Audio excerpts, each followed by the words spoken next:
Praise be to the Lord Jesus.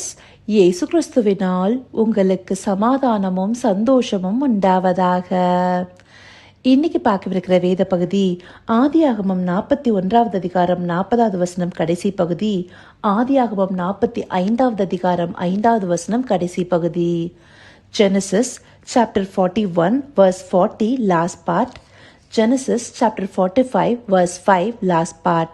முதலாவது, சிங்காசனத்தில் மாத்திரம் உன்னிலும் நான் பெரியவனாயிருப்பேன் என்றான். இந்த வசனம் யோசேப்பினிடத்துல பார்வோன் சொல்லுகிறதா இருக்கு. அடுத்தபடியாக ஆதியாகமம் 45வது அதிகாரம் 5வது வசனம் கடைசி பகுதியை பார்க்கலாம். ஜீவ ரட்சணை செய்யும்படிக்கு தேவன் என்னை உங்களுக்கு முன்னே அனுப்பினார். இந்த வசனம் யோசேப்பால சொல்லப்படுகிறதா இருக்கு. மொத்தத்துல இது யோசேப்பை பற்றி சொல்லப்படுகிற பகுதிகளா இருக்கு. ஆதியாகமம் 37வது அதிகாரம் தொடங்கி 50வது அதிகாரம் வரைக்கும் யோசேப்பை பற்றி சொல்லப்பட்டிருக்கு. 38வது அதிகாரம் மற்றும் யூதாவை பத்தி இருக்கும். கிட்டத்தட்ட 13 அதிகாரங்கள்ல யோசேப்பை பற்றி சொல்லப்பட்டிருக்கு. யோசேப்பை பத்தி நம்ம பார்த்தோம்னாலே நம்ம எல்லாருக்குமே தெரிஞ்சது, யோசேப்புக்கு சிறிய வயதிலே ஆண்டவர் ஒரு தரிசனத்தை கொடுத்திருக்காரு. அந்த தரிசனத்தை எட்டுவதற்கு அவர் அநேக உபத்திரவங்களை கடந்து வந்து பல வருஷங்களுக்கு அப்புறமா அந்த தரிசனத்தின்படி அவர் மேன்மையாக வைக்கப்பட்டார், அவர் உயர்த்தப்பட்டார். அப்படிங்கிறத நாம எல்லாருமே அவருடைய கதைகள் மூலமா கேட்போம். அதை தான் இந்த 41வது அதிகாரம் 40வது வசனம் பின்பாதி நம்மளுக்கு காண்பிக்குது. அந்த வசனம் முழுவதாகவே நம்ம எடுத்துக்கிட்டோம்னா அங்க என்ன போடப்பட்டிருக்குன்னா, பார்வோன் சொல்றாரு, நீ என் அரண்மனைக்கு அதிகாரியா இருப்பாய், உன் வாக்கின்படியே என் ஜனங்கள் எல்லாரும் அடங்கி நடக்க கடவார்கள், சிங்காசனத்தில் மாத்திரம் உன்னிலும் நான் பெரியவனாய் இருப்பேன் என்றான்.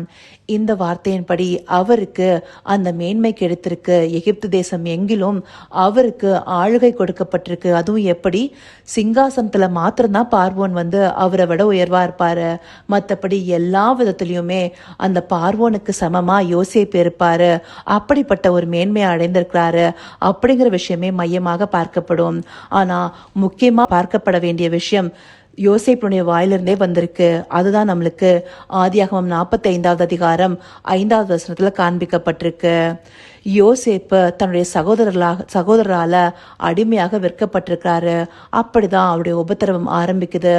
அப்படி தன்னுடைய சகோதரரே அந்த உபத்திரத்துக்கு காரணமா இருக்கும்போது அவர்கள் அந்த நாட்கள்ல, அதாவது அந்த பஞ்ச நாட்கள்ல, அந்த கொடிய பஞ்சத்துக்கு மத்தியில ஆகாரம் வேண்டி பார்வோனுடைய தேசத்திற்கு வரும்போது தன்னுடைய சகோதரன்னு அறியாம யோசேப் இடத்துல அந்த ஆகாரத்திற்காக கெஞ்சி நிற்கிறாங்க.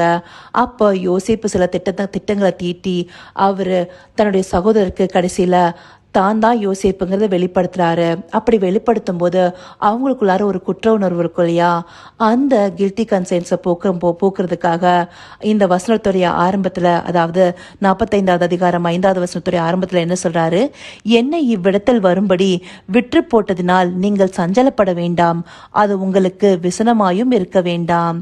அவங்க அந்தபடியா தன்னுடைய சகோதரருக்கு செய்த துரோகத்தினால அவங்க எந்தபடியாகவும் மனசஞ்சலத்துல வந்து அவங்களை குற்றப்படுத்திக்க வேண்டான்னு சொல்லிட்டு அவர் இந்த வசனத்தை சொல்றாரு, ஜீவரட்சணை செய்யும்படிக்கு தேவன் என்னை உங்களுக்கு முன்னே அனுப்பினார் அப்படின்னு சொல்லிட்டு. ஜீவரட்சணைனா என்ன? ஜீவனை காப்பாற்றும்படியாக. யாருடைய ஜீவனை? அதை தெளிவா 7வது வசனத்துல பார்க்கலாம்.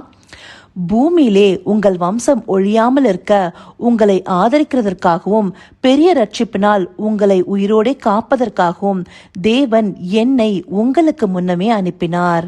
ஒரு பெரிய பஞ்சகாலம் இந்த பூமி எங்கிலும் வரப்போகுது. அந்த பஞ்ச காலத்துல ஆண்டவர் தேர்ந்தெடுத்த இஸ்ரவேலின் கோத்திரம் அத்தனையும் பாதுகாக்கிறதுக்காக யோசேப்பை இந்த இடத்துல இந்த மேன்மையில வைத்திருக்கிறார். அப்படிங்கறது தான் யோசேப்பு இந்த வசனங்கள் மூலமா சொல்றாரு. நாம எல்லாருமே யோசேப்பு உபத்திரத்திற்கு அப்புறமா அவருக்கு கிடைத்த மேன்மையை பார்ப்போம். ஆனா நமக்கு ஒரு விஷயம் தெளிவா இங்க அவர் சொல்றாரு, அதுவும் அவருடைய பர்பஸ அறிந்து சொல்றாரு. ஆண்டவர் அந்த மேன்மையை அவருக்கு கொடுத்தது எதற்காக?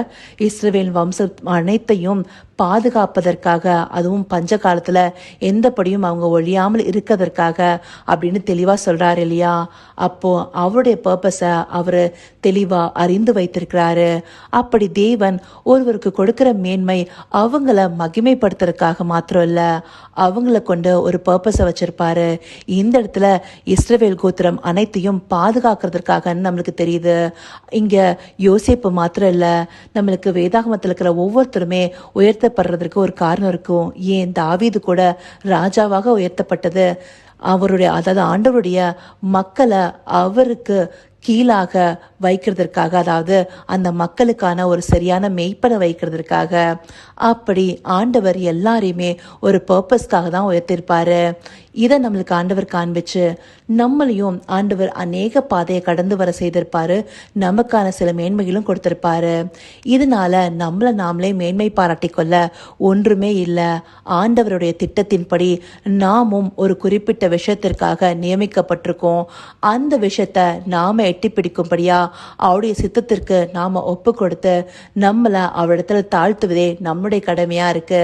இதை விட்டுட்டு நம்முடைய மேன்மையை மாத்திரம் எதிர்பார்த்து, நம்முடைய மகிமையை மாத்திரம் எதிர்பார்த்து நடந்துக்கிறதுக்கு ஒன்றுமே இல்லைங்கிறத ஆண்டவர் இந்த வார்த்தைகளை கொண்டு நமக்கு காண்பிச்சிருக்காரு. இதை காண்பித்து அவருக்கு நன்றி செலுத்துவோமா? கர்த்தாவே, தேவாதி தேவனே, உமக்கே இந்த வேலை நன்றி செலுத்துகிறோம் ராஜா. அப்பா, உம்முடைய அநாதி தீர்மானத்தின்படி ஒவ்வொருவரையும் நீங்க ஒரு பர்பஸ்க்காக நியமிச்சிருக்கீங்க தகப்பனே. அந்த குறித்த திட்டத்தின்படி நாங்கள் நடத்தப்பட எங்களை உம்முடைய கருத்துல தாழ்த்துகிறோம் ராஜா. எப்படி யோசேப்பு தன்னுடைய திட்டத்தை அறிந்து கொண்டு தன்னை உம்மிடத்துல தாழ்த்தி உம்முடைய சித்தத்திற்காக ஒப்பு கொடுத்து நடந்தாரோ, அந்தபடியே அப்பா நாங்களும் எங்களை உம்முடைய சித்தத்திற்கு ஒப்பு கொடுக்கிறோம் தகப்பனே. நீங்க நியமித்த திட்டத்தின்படி எங்களை நீங்கள் நடத்த போகிற அந்த தயவிற்காய் நன்றி ராஜா. அதற்கு எங்களுக்கு தாழ்மையின் குணத்தையும் நீங்க தரப்போகிற தயவிற்காய் நன்றி தகப்பனே. சகலவித துதி மகிமை கனம் யாவும் ஒருவருக்கே செலுத்தினோம். இயேசு கிறிஸ்துவின் மூலமாய் வேண்டிக் கொள்கிறேன் பிதாவே. ஆமேன், ஆமேன்.